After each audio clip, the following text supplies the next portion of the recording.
Бул курстун аягына чыгайын деп калдык. Биз практикалык иш менен аяктайбыз бул курсту. Курстун натыйжасында сиздер өзүңүздөр программа жазып, ал программаны досторуңузга же башка адамдарга бир жөнөтүп, алар өздөрүнүн компьютерине орноткондой кылсаңыз болот. Бул программа бирдиктердин конвертери. Мисалы, километрди милден, же болбосо метрди футка же футту метрге, ушул сыяктуу чоңдуктарды бири-биринин ортосунан котормочусун, ошо которгучун жазып атасыз. Мисалы, бул жерде километрден милге которуп атабыз. 21 километр канча мил болот деп котор деген бассак, натыйжасы 13,005, 100дөн 5 деп чыгып атат. Биздин натыйжасын көрсөтүп атат. Муну жазганда биз атайын PyQt деген китепкана болот. Ошону орнотушубуз керек компьютерге. Азыр ал тууралуу дагы өзүнчө айтып берем. Бул жерде дагы бир жолу айтып кетейин. Бизде конверт деген функция болот деп элестетиңиз. Ал могу котор деген кнопканы басканда конверт деген ошо функция иштейт дейли, метод дейли. Анда ал эки нерсе кабыл алат. Километр сыяктуу мына бирдикти кабыл алат. Бул булак бирдикке каяктан келип аткан. Ал эми source болсо, бул булак болсо, бул target. Target деген бута деп атайлы. Бута орусча цель. Бута бирдик.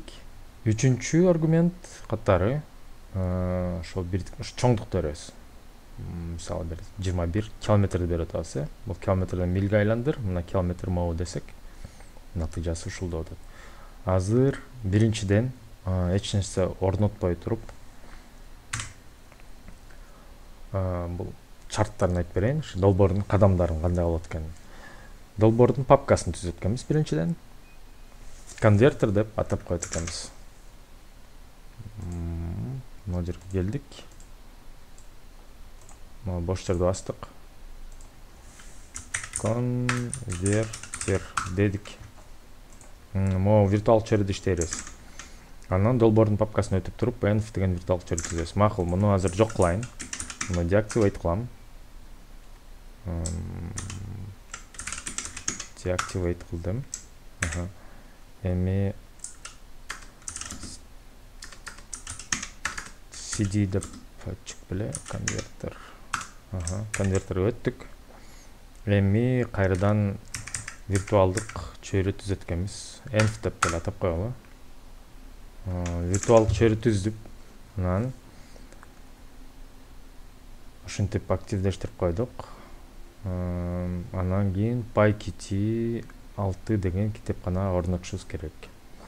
Анан conversion деген жана main.py деген эки бош файл түзөт экенбиз. Азыр бул иштей берсин. Биз мо конвертердин ичинен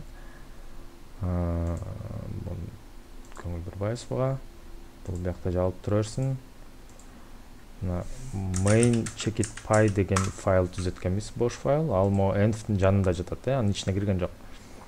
Main'ди жана ошондой эле converter checkit.py деген conversion